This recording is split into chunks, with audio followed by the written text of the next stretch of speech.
orang-orang itu ada yang tergantung tergantung tergantung kayak apa ya, kayak kita gantungin anduk gitu ya, kayak kita gantungin baju, jadi dicantolin cantolin cantolin seperti itu. Hai semua, apa kabar? Semoga hari ini kalian semuanya lagi sehat ya. Dan sebelumnya terima kasih sudah klik video ini. Oke, hari ini aku akan bercerita tentang seorang wanita sosialita. Tapi apa nih yang ada di benak kalian ketika kalian mendengar kata sosialita? Pasti mobil mewah, barang branded, sopir, pelayan yang banyak, seperti itu. Iya kan? Tapi beda. Sosialita yang aku ceritakan hari ini berbeda jauh dengan apa yang ada di pikiran kalian. Ya memang sih dari luar dia tampak seperti itu. Rumah mewah, terus dia juga kaya raya, banyak duit. Pokoknya eh, membuat orang itu ingin berada di posisinya. Tapi jika kalian lebih lanjut mengetahui tentang hobinya, tentang siapa sih dia, dan eh, mungkin dia seperti itu karena dia memiliki rasa yang kesepian atau kesedihan apa yang di hatinya yang kita semua nggak tahu itu. Karena sosialita itu kadang terlihat memang dari luar wah, tapi kan di hatinya tetap kita nggak tahu seperti apa. Oke, tapi sebelum kita lanjut, kalian nonton video ini lebih lanjut, mungkin kalian bisa kasih dukungan untuk saya. Kalian bisa klik tombol subscribe, bisa tinggalin jempol kalian, kalian juga bisa komen, dan tentunya kalian bisa share kepada teman-teman kalian agar banyak orang yang terhibur ya. Tanpa berlama-lama karena durasi semakin panjang dan kalian nanti akan semakin bosan lihat aku, kita langsung masuk aja ke siapa sih wanita itu. Yuk. Wanita ini bernama Madame Lalaurie, tapi itu adalah nama dari suaminya. Sebelumnya dia bernama Mary Delphine McCarthy, diberikan nama oleh orang tuanya dan lahir pada tanggal 19 Maret 1787 dari pasangan yang bernama Bethlehem Meade McCarthy dan Mary Jenny Rebel. Keluarganya sangat kaya raya, jadi dia sangat dihormati, menjadi sosialita yang begitu menawan dan menarik perhatian semua orang. Tapi sebuah kasus mengerikan dan sangat biadab yang dia lakukan membuat dia akhirnya dijulukin sebagai Nyonya Biadab asal New Orleans. Madame Lalaurie ini menikah 3 kali ya. Dari pernikahan pertama dan keduanya ini dia itu masih normal-normal aja. Dari pernikahan suaminya pertama dia memiliki 1 orang anak, dan dari pernikahannya yang kedua dia memiliki 4 orang anak. Tetapi suaminya ini yang pertama dan yang kedua ini sama-sama meninggal, dan bisa dikatakan mereka meninggal secara misterius gitu. Maksudnya tiba-tiba meninggal gitu aja, sakit nggak lama terus langsung meninggal gitu, atau malah yang pertama itu nggak sakit apa-apa dia langsung tiba-tiba meninggal gitu. Madame Lalaurie ini dari pernikahan pertama dan keduanya ini dia itu masih tampak normal ya, masih wanita sosialita biasa gitu seperti itu ya. Nah, sampai akhirnya dia itu uh, suaminya yang kedua ini meninggal. Dia kan akhirnya menjanda lagi. Setelah menjanda, anaknya ini ada yang sakit dan udah diobatin kemana-mana nggak sembuh-sembuh. Sampai akhirnya dia manggil dokter. Nah, si dokter ini akhirnya datang ke rumahnya ya. Ini si suaminya yang ketiga ini. Tapi timbul cinta di situ. Ada perasaan yang gitu sampai membuat mereka akhirnya jatuh cinta, dan mereka saling memiliki keinginan untuk bersama. Nah, sebenarnya keluarga si laki-laki ini memiliki sedikit perasaan gak enak gitu. Maksudnya nyuruh anaknya ini, nyuruh saudara ini segala kembali lagi. Tetapi ternyata si Madame Lalaurie ini sudah hamil. Jadi mau nggak mau dia tetap harus menikahi dong. Sosialita nggak mungkin dong ditinggalin gitu aja, bisa jadi kasus besar. Akhirnya mereka menikah. Awalnya pernikahan mereka bahagia sekali, dan karena sebelumnya kan mereka masih tinggal di rumah yang peninggalan suami kedua, mereka memutuskan untuk pindah ke rumah ya, ini rumah yang saat ini angker, rumah yang saat ini sangat banyak orang yang jadi kayak tempat tour house gitu loh. Kayak di Indonesia sendiri kan juga ada tuh kayak rumah-rumah berhantu yang menjadi tempat pariwisata. Nah, di sana juga ada nih di New Orleans. Ya ini rumahnya Madame Lalaurie ini. Eh jadi tempat-tempat orang-orang ingin uji nyali, karena memang di situ banyak sekali kejadian yang mistis ya, karena riwayat kisah dari rumah itu sendiri yang mengerikan. Nah, setelah itu mereka pindah sekeluarga nih ke rumah baru yang diberi oleh Madame Lalaurie ini. Ada desas-desus yang mengatakan bahwa Madame Lalaurie ini menyiksa budak-budaknya, kan budaknya ini banyak banget ya.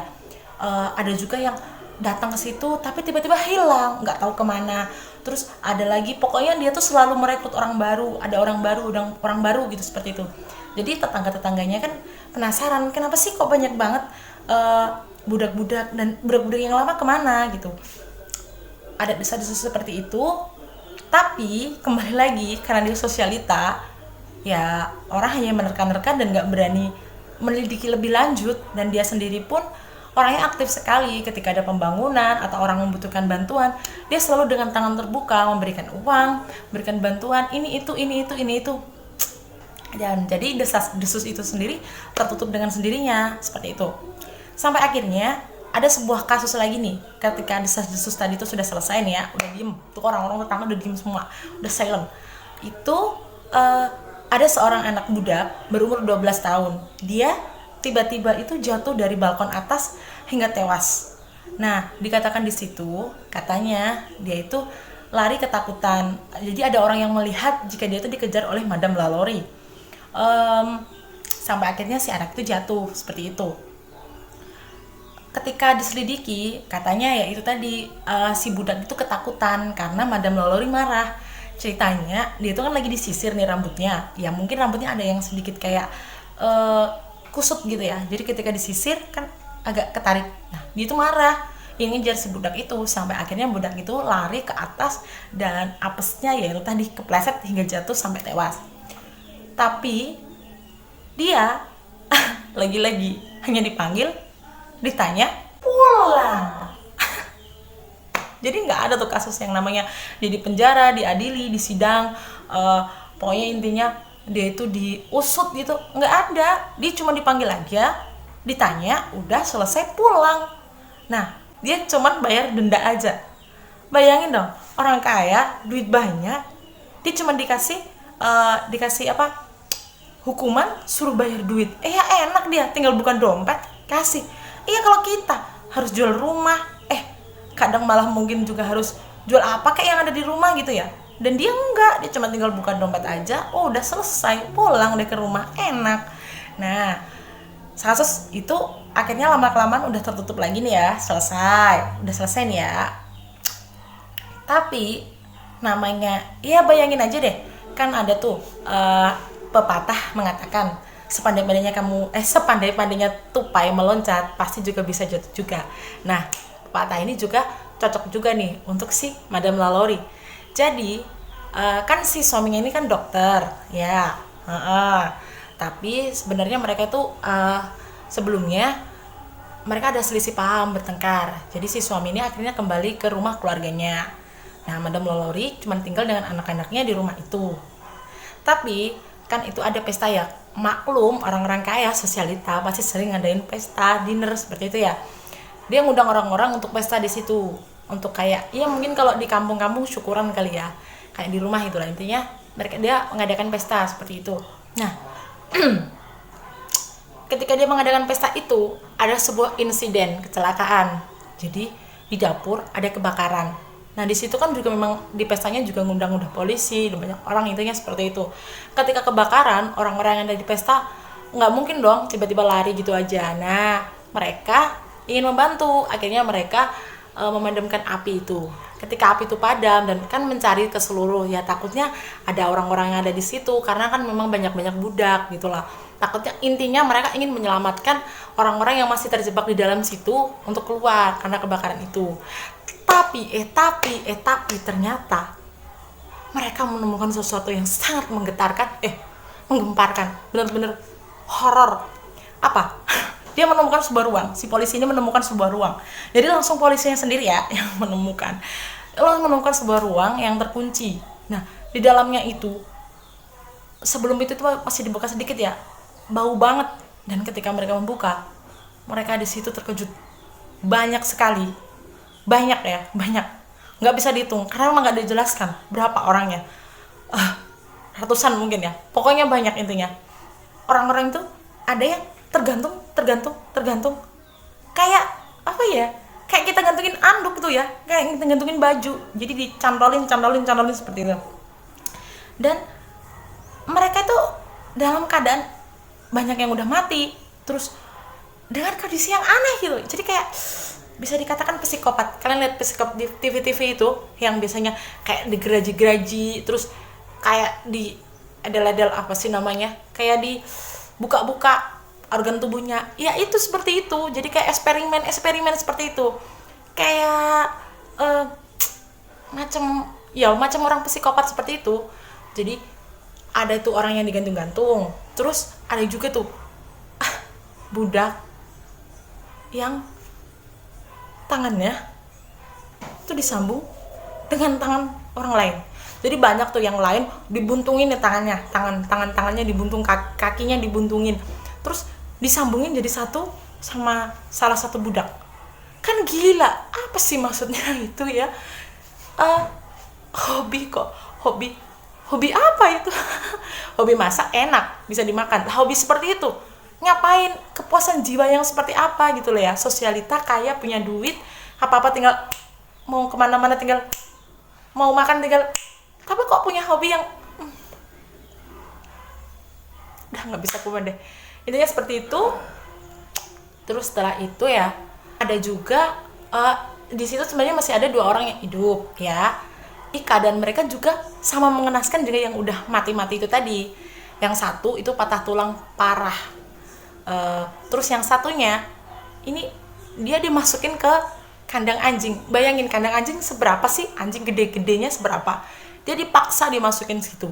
Jadi benar-benar membungkuk, merintih, dan ya mungkin tulang-tulangnya udah patah semua. Terus ada juga yang jangan sambil makan ya lihatnya. Ada yang kotoran itu dimasukin ke dalam mulut terus dijahit. Nah itu tambah apa sih maksudnya? Ngapain juga? Maksudnya hobi seperti itu tuh untuk apa gitu? Maksudnya kadang aku tuh baca berkali-kali, iya kan? Terus aku juga invest berkali-kali cari-cari gitu, tapi aku tuh nggak ketemu. Mestinya mikir apa sih kalau dia memang bukan orang gila, dia memang bukan orang psikopat, ngapain? Kepuasan apa sih yang dia dapat dari hal-hal seperti itu gitu? Kadang aku tuh agak kadang heran ya lihat orang-orang seperti itu gitu. Kadang aku lihat film aja, lihat film-film yang psikopat gitu ya, sebenarnya sih aku suka. Karena kan nguji adrenalin, jadi lihat orang-orang dikejar gitu, kadang kita ikut panik gitu. Itu ya seru sih, tapi di balik itu ada pertanyaan, apa sih yang mereka inginin gitu loh, apa yang mereka mau dari hal-hal seperti itu. Kan nggak bisa dinalar dengan logika gitu ya. Mungkin ya itu tadi, gila. Oke, setelah mereka menemukan ruangan itu, dan tentunya mereka merasa jijik dong, karena di situ banyak banget mayat-mayat orang-orang yang nggak pada sewajarnya. Bener-bener aku bayangin nih jadi si polisi, gimana ya perasaannya. Udah bau, terus lihat. Kalau aku mungkin 1 bulan nggak mau makan kali. Aduh. Ya sedih sih, ngeri lihat tahu berita seperti itu gitu. Tapi ya lucu juga, jadi pingin ketawanya tuh aneh gitu. Nggak tahu jalan pikirannya si Madame Lalaurie ini. Aduh, orang kaya, bayangin kalau orang miskin aja ya. Mereka harus bergelut dengan mencari makan untuk mencari uang mencari uang untuk makan ya. Terus mereka juga harus mencari uang untuk kehidupan yang lain, maksudnya seperti mereka mungkin untuk bayar hutang atau mungkin untuk hal-hal yang lain gitu. Lah ini dia enak, uang tinggal apa-apa tinggal ya, punya hobi yang sinting. Oke, setelah mereka akhirnya melihat itu semua, mereka memutuskan untuk membawa si mayat itu, dan orang yang bisa selamat juga akhirnya dibawa.